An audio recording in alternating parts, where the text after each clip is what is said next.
I'm Matthew Berryman. I'm the IT architect here at Smart. So what does being an IT architect involve? It basically involves helping our researchers with their computing needs, both planning out the hardware and the software requirements for their computations or their analysis or their web delivery of some of their results. And it also involves helping the researchers make good use of those resources. So one of the projects I help out with is looking at building a synthetic population.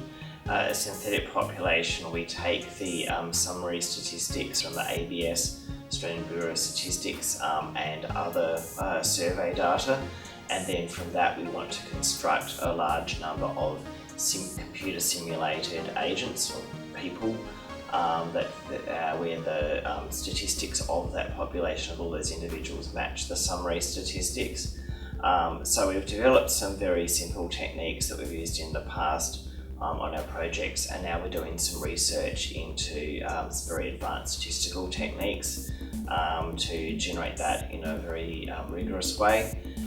So our PETA Jakarta project is looking at mapping flooding that happens in Jakarta using social media data from various websites, and also data from government sources there.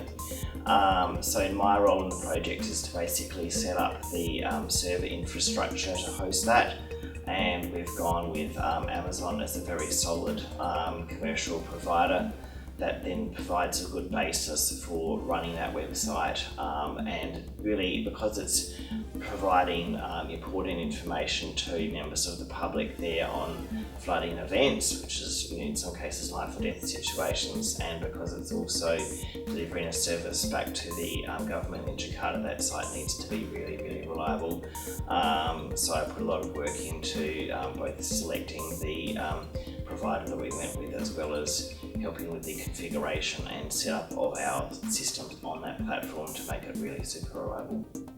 It's really nice working at Smart to collaborate with the researchers here and help them in their computing needs.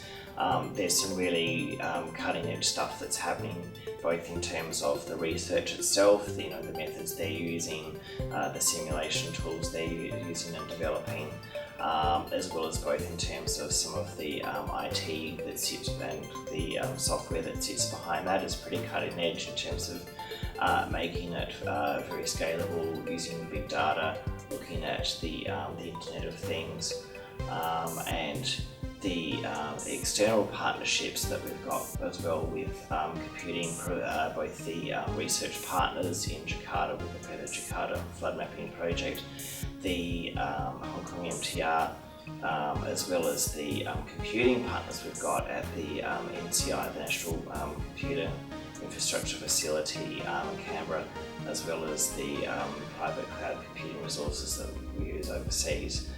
There's some really innovative stuff happening there.